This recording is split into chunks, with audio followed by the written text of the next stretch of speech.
As we can see, it's cherry blossom time. Spring is in the air.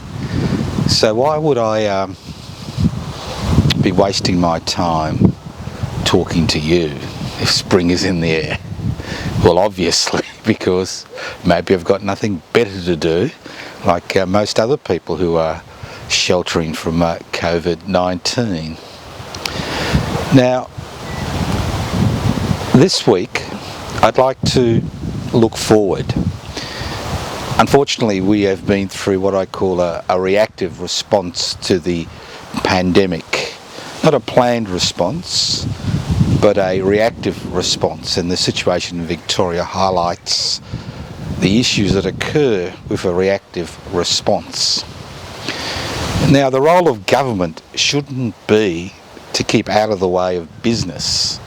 The role of government at a local, state and federal level should be to look after the needs of the people they represent.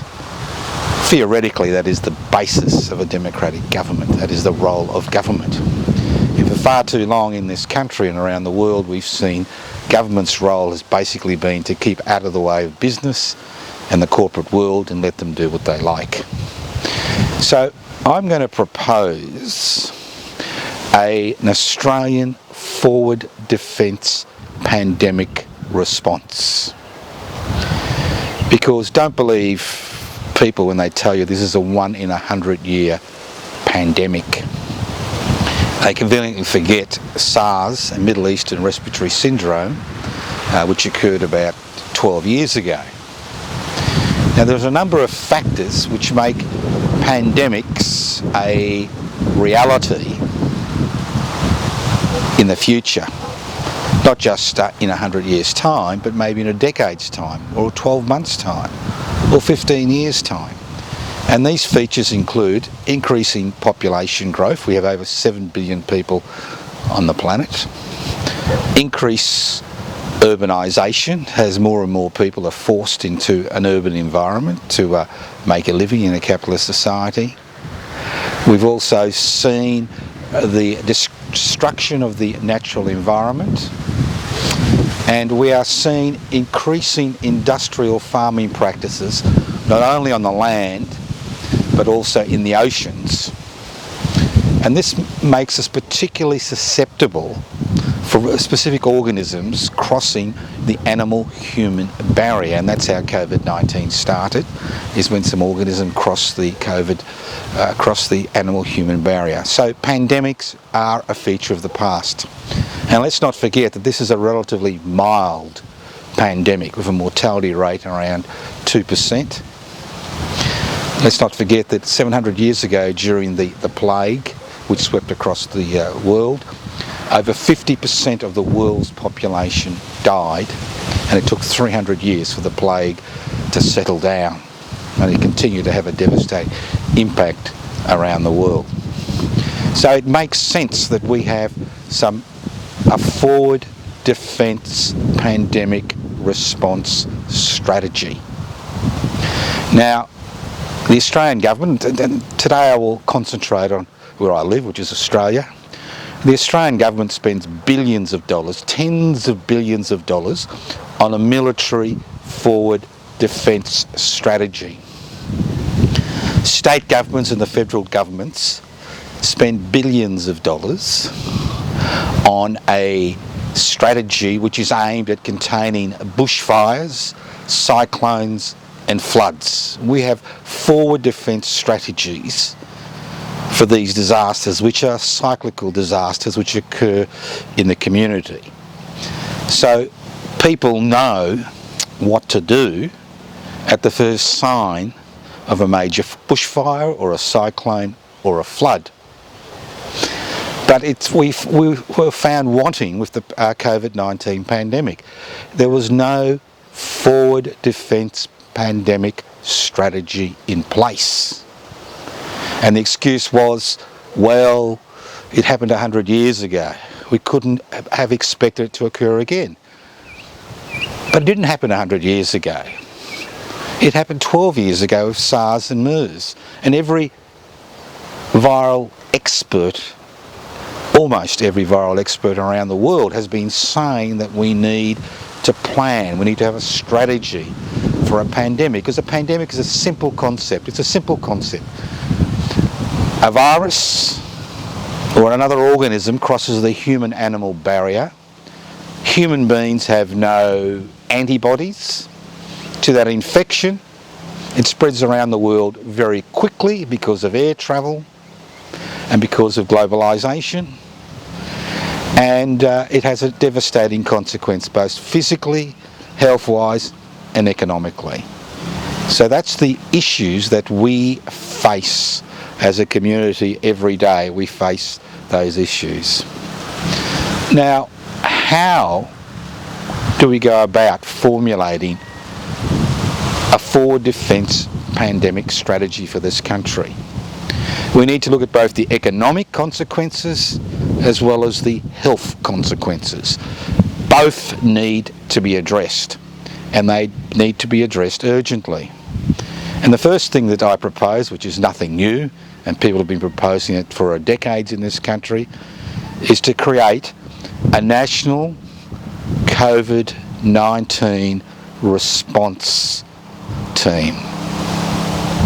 An organisation whose primary focus is to develop a strategy to deal with the future pandemics. Now, in Australia today, we have been acting not as a federation of of states, but we have been acting as 9 separate countries, 6 territories, a federal government, 6 states, a federal government and 2 territories. It has been a disaster. The response has been piecemeal, it has failed, it has caused untold suffering in this country, both economically and health-wise.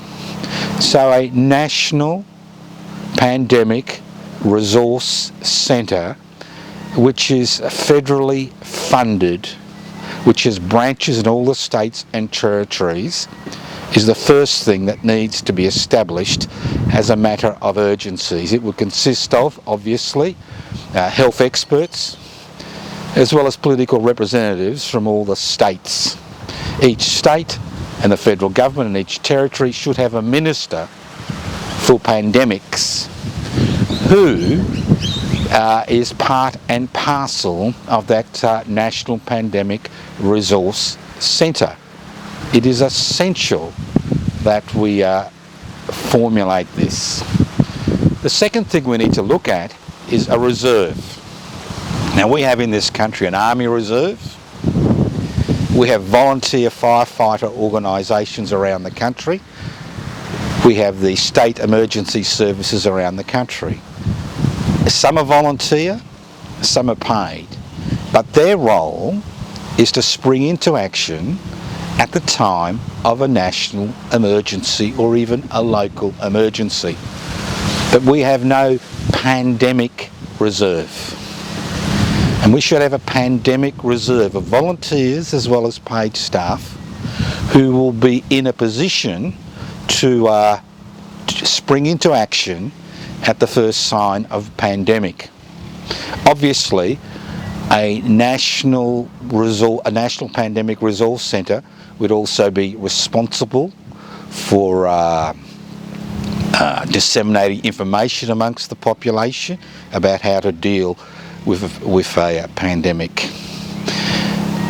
The most important thing that we've forgotten, being an island, what we have forgotten is how important isolation is when you're faced with a disease that has no cure and there is no vaccine to protect you from that disease. That is a major problem that we all face. If there is no cure and there is no vaccine, it becomes increasingly difficult to deal with the issue unless we have isolation as the central feature of any national pandemic defence strategy. Isolation is the key. It is no accident Australia being a country which relied on immigrants coming across on ships. There were quarantine stations at every major port in this country where people who were sick were offloaded to be looked after or die before they spread the disease, whether it's typhoid or typhus or smallpox, in the community. Now, isolation does not work if it is not managed properly.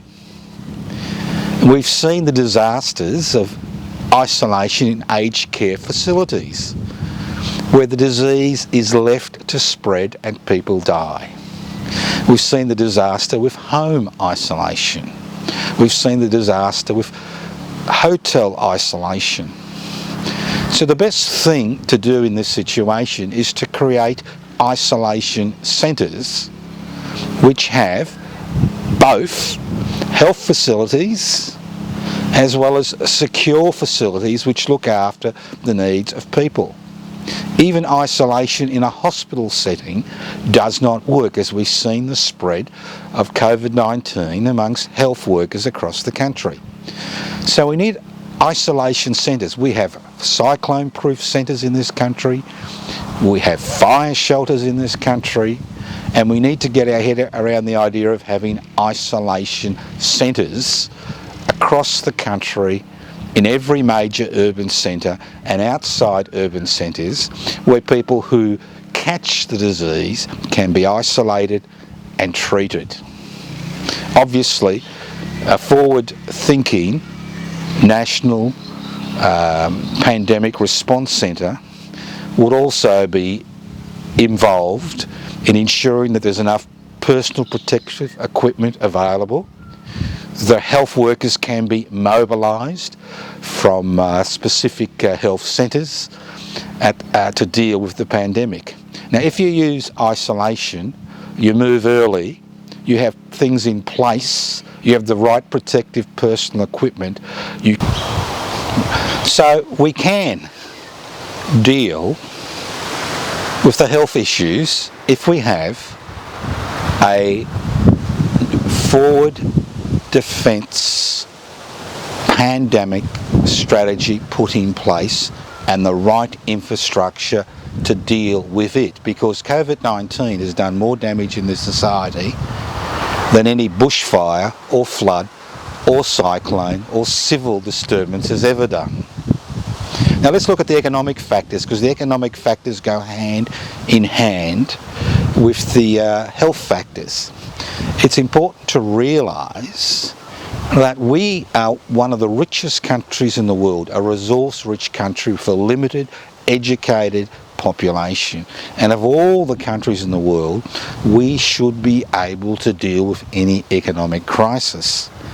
Not as we are doing at the minute, where we have failed miserably to deal with COVID-19, and when JobKeeper and JobSeeker kind of disappear, you will find the catastrophic consequences, especially for people, wage earners and small business in this country. Catastrophic consequences. So what we need to think about is introducing a universal basic income for every Australian. A universal basic income ensures that whatever the disaster which occurs, that at least people have enough resources to keep body and soul together. As we've seen with JobKeeper, the 3 million people on JobKeeper, 3.5 million now on JobKeeper, if there was no JobKeeper, the economic disasters would have even been worse. So a universal basic income is a variation of the JobKeeper scheme. It is a wage which is paid to every Australian, irrespective of their income. And obviously, when tax time comes, if you earn more than your universal basic income, you'll pay it back through the tax system. But that's another story. So the question is, how do we fund a national pandemic response centre? How do we fund a universal basic income? And before you throw up your hands in the air and say, oh, this is all too hard, it's all too hard, we can't deal with this, it's very simple. The first thing I'd recommend is the introduction of a 2% levy on taxpayers, a pandemic levy. With that money, like the money that comes in from the Medicare levy, going towards supporting a national pandemic response centre and all the work it does. The second thing I would recommend is a 1% stock market turnover tax. The Australian Stock Exchange, which is privately owned, turned over $1.5 trillion in the last financial year. 1% of that is $150 billion. That would go a long way towards dealing with that situation. The third legislative plank would be based on the idea of a 1% turnover tax for all those companies and corporations whose turnover is greater than $2 million per year. This would raise at least $200 billion a year, at least $200 billion. And it would ensure all those clever companies with clever accountants and clever solicitors who currently legally pay no tax would pay tax. Let's not forget, 1/3 of Australia's 1,500 top corporations and companies paid no tax in the last financial year, and that less than 25% of the national tax income actually comes from the corporate sector. And while they're screaming for less taxation, it's about time they paid their fair share of tax and pulled their weight. The third thing I would recommend is a 50% tax legislation on profits that are made from resources. Resources are theoretically owned by First Nations people and the other citizens and other people in this country. We have given away our resources, unlike the Norwegians, who have a wealth fund based on their resources, which has got $1 trillion in that wealth fund, $1 trillion for a little over 4 million people. We have given away those resources for peppercorn royalties to corporations who invest their profits overseas and who pay virtual taxation, as much little tax as possible by diversifying their interests. So 50% would raise hundreds of billions of dollars every year. And last but not least, we should be looking at what happens to money which is owned by corporations who make money in this country. Now, what happens in the majority of cases is that their money goes back overseas and they invest overseas. It's no accident, for the first time since the 1970s, that more money is being invested overseas than is being invested in Australia. So we should also consider legislation which forces these companies to invest 50% of their profits back into the country where they made that profit, and that's Australia. So if we introduce this basket of legislation, we would have more than enough funds and money to fund a universal basic income, to look after the economic needs of people during a disaster, whether it's fires, whether it's a pandemic, whether it's a cyclone, whether it's floods, whether it's a personal emergency. And we would have more than enough funds to establish a national pandemic resource centre, which would be building isolation centres, which would be stockpiling personal protective equipment, which would be involved in education processes, which would ensure that enough healthcare staff are involved, which would set up a volunteer pandemic, a paid and volunteer pandemic response reserve army. So we do have options. Human beings always have options. What options we implement to a large degree depends on you. If you make those demands that we look at this in this way, I'm quite confident that in the future It will not be business as usual. It will not be debates about decreasing taxation in the corporate sector to increase jobs. It will not be about legislating unions out of existence. It will not be about removing people's hard-won rights and liberties. Ultimately, in a democratic society, what occurs is completely dependent on individuals and people becoming involved in that process. They rely on us shrugging our shoulders and saying, it's all too hard, you can't fight City Hall, we can't change anything. If we believe that, all those gains that we have made as a society over the centuries would never have occurred. Every idea starts somewhere. Whether it spreads slowly or spreads like wildfire is dependent on how many people take up those ideas. I encourage you to look at the Public Interest Before Corporate Interest website. Think about joining us. We're on the cusp of getting 550 members. We've almost got 440. Once we have 550, we can register as a federal political party and then register in other states, because it's time that ideas like a forward defence pandemic strategy becomes part and parcel of this country's debates, discussion, backroom discussions, barbecue discussions with spring coming, and something that we all should think of, because at the end of the day, we are not only we're in this all together, but unfortunately, some people are paying a huge price while others are paying a minimal price and will continue to pay a minimal price. It's time that everybody pull their weight. Next week, who knows? It'll be spring. Maybe we'll talk about winter or autumn. Who knows?